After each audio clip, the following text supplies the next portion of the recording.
So welcome back to the second lesson for Year 7 SLG.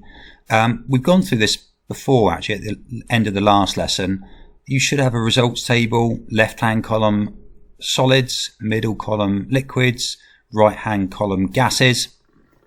And you should have put in that the solids were a 1p coin, a marble, wax, wood, jelly, plasticine, lead, and the sponge as well.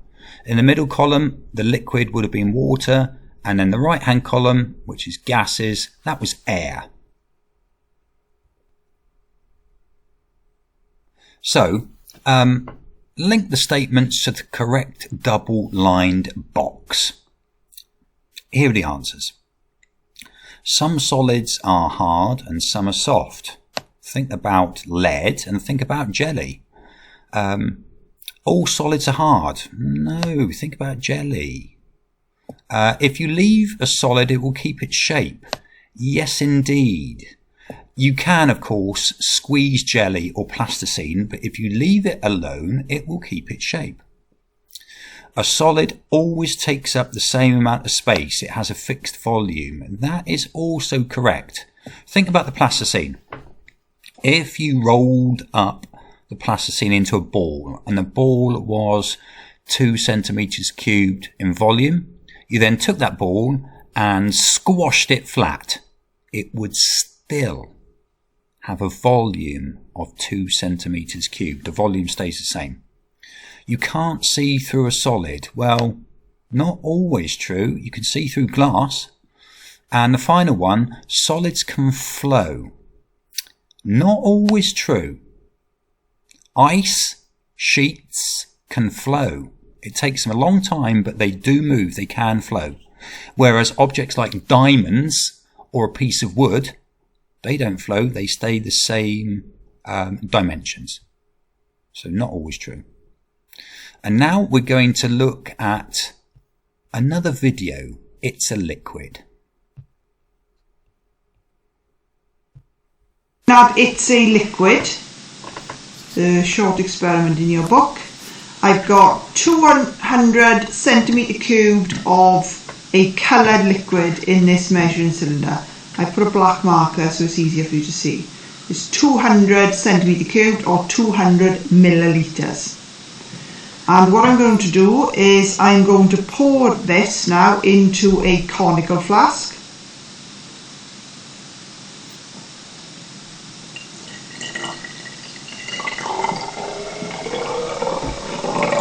So it's still 200 centimetre cubed, but think about what's changed. It's the same volume, but what's changed about the appearance of the liquid.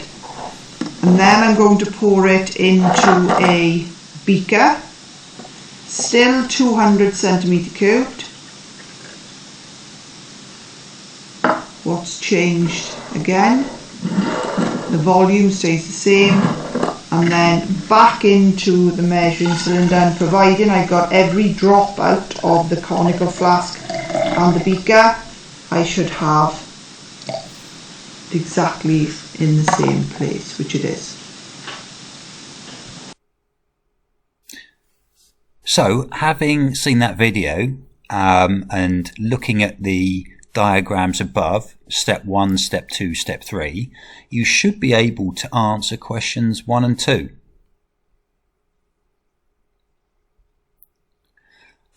What are liquids like? In your group, discuss the following statements. You can do that online if you want. Write down only those statements that are correct for liquids.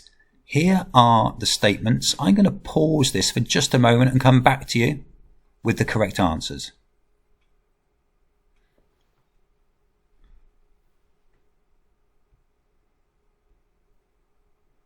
Some liquids are clear. That's correct. Are all liquids clear? Well, milk isn't. Why? Liquids can flow. Yes, they can. Liquids change shape.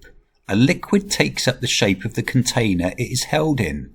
Yes, that is exactly the experiment that we've just looked at previously. Light can pass through all liquids. Not oil, not milk. No, incorrect. And then finally, a liquid that's in a sealed container will keep its volume. This is correct.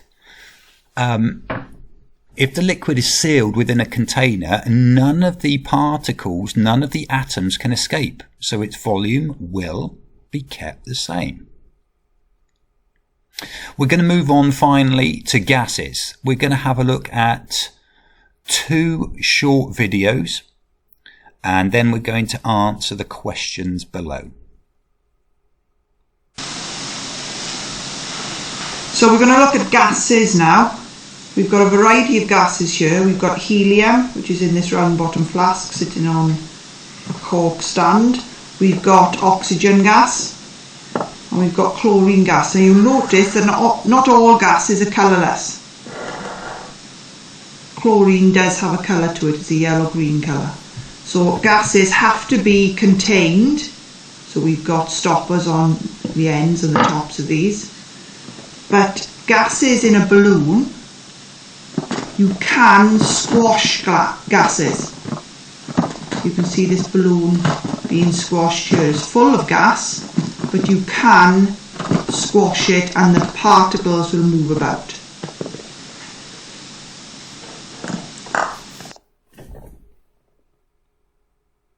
Look at another gas today, and I'm going to make the gas from this white powder that I've got in the boiling tube. This white powder is ammonium chloride. I've got a Bunsen flame here, so I'm safety at the moment. And when I heat, I half open the hole, so we're onto the roaring flame, so it's nice and hot. And I'm going to gently heat this ammonium chloride, and you should be able to see a gas appearing out at the top of the Bunsen flame. There we are, you can see it now at the top. The ammonium chloride doesn't melt, it just sublimes, which means it turns from a solid straight into a gas. So you can see the white gas being made.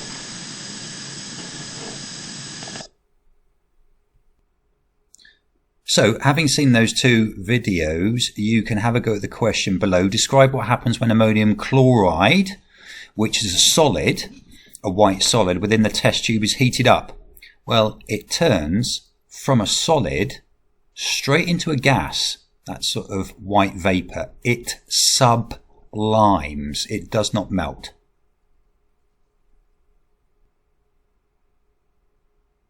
What are gases like?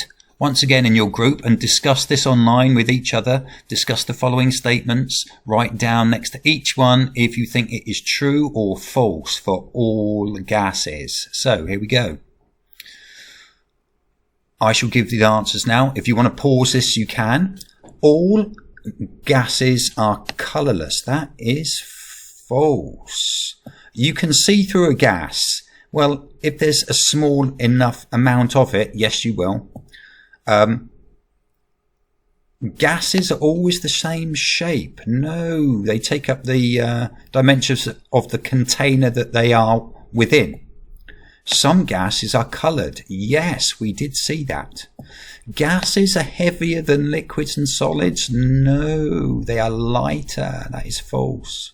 Gases are indeed lighter than liquids and solids. It's because the particles are more spaced out. Gases can flow. Yes, they can. Gases can change their shape. Yes, they can. Think about that balloon that was squeezed.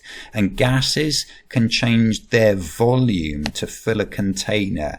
Yes, they can. And finally, yes, this little miniature science project. Look around your house or in the garden.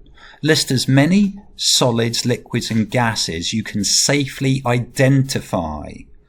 Place these into a 3-column table identical to the table that you completed earlier on for solids, liquids and gases. If you have the chance, you could also use the Tinterweb to write about some interesting substances out there in the real world. Anyway, Good to have spoken with you. See you soon. All the best, Bont Science.